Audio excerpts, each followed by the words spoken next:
mentors and to be a mentor. If there's one thing I've learned from my mentor, be relentless. We all know that the secret to practicing law is being an immigration attorney. That's probably the best way to practice law, which now I've finally figured out. We all know how great it is to do good and do well at the same time, how fulfilling it is to represent our clients and work with them toward a worthy goal. Even though it's, as Justice Kagan reminds us, like ridiculously complicated to work through those statutes. But it's so rewarding when we solve a legal problem. We've all learned when we meet someone for the first time, what do? You don't say I'm an attorney, you say I'm an immigration attorney, right? Because they say, oh, that's so nice. Oh, I have a friend. Still, it's a challenge. Sometimes the government officer is clueless, or you think, how did that person become a judge exactly? Sometimes we can't believe that our client got arrested again, or lied again, or forgot to tell us about the extra kid again. We've heard that one before. We know how this is going to come out. This is hopeless.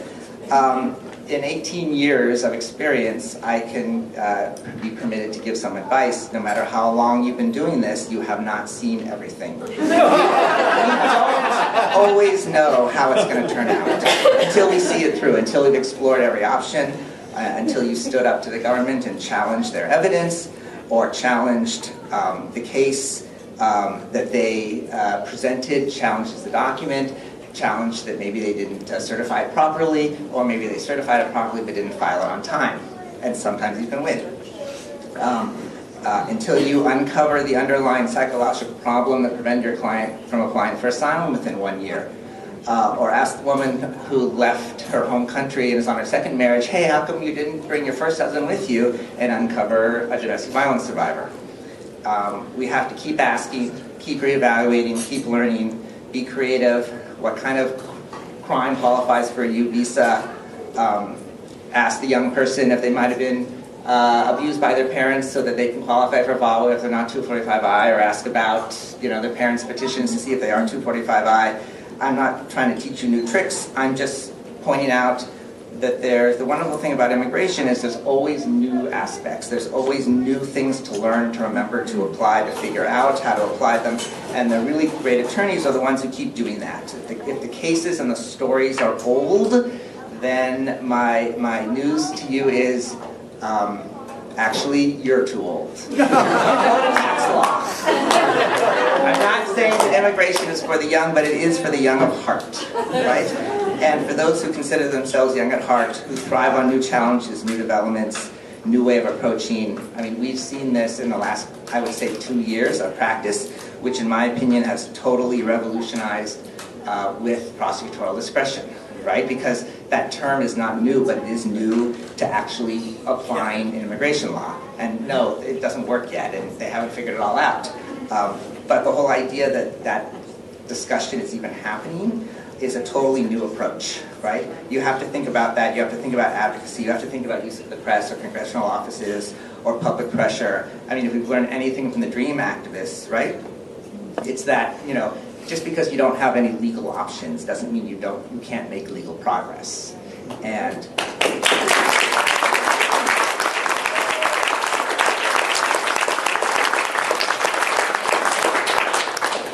DACA is just one form of that prosecutorial discretion, but it makes a huge difference in someone who can legally drive to their legal job. In California. With 500,000 people now energized in the system, that's not going away. We don't know when it's going to happen, but it's going to happen, right? You can't deny it. So I urge everyone who's practicing or thinking about it or wants to be involved, keep pushing forward. Right? I mean, yes, there's similarities to 86 or the horrors of 96 where they rolled back the rights, and there will be a political trade-off in any CIR. And yes, the border right now has horrible abuses, and it's a humanitarian crisis. And the courtrooms sometimes feel like an uphill battle, and each time we're rolling that same damn rock up that same damn hill.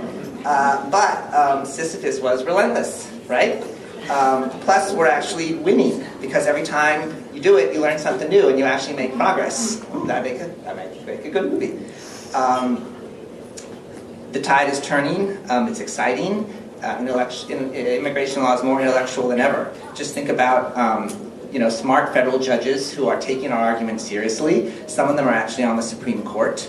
Of all the groups, some of them, I said some of them. Of all the groups, immigrants with criminal convictions have had 4 successes at the Supreme Court in the last couple of years. Judah Lang, Moncrief,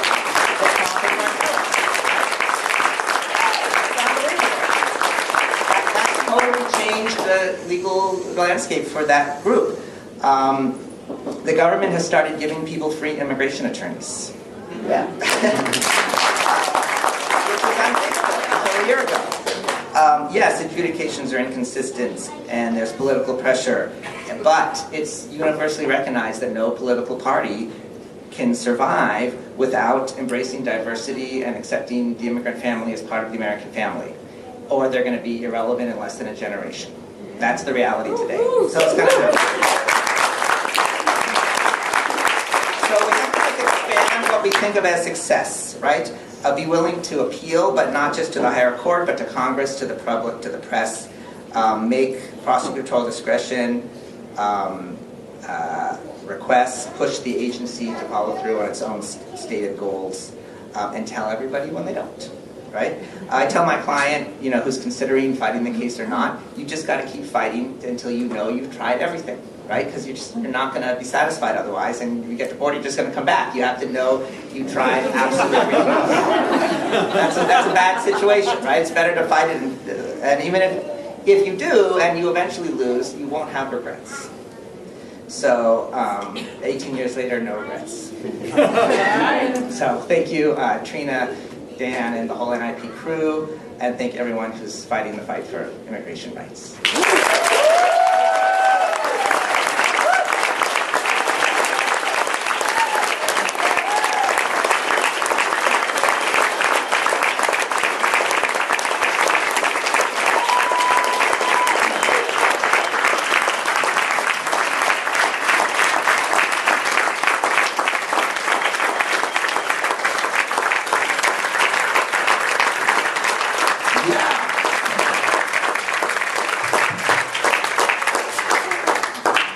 So you made it through that, Zach.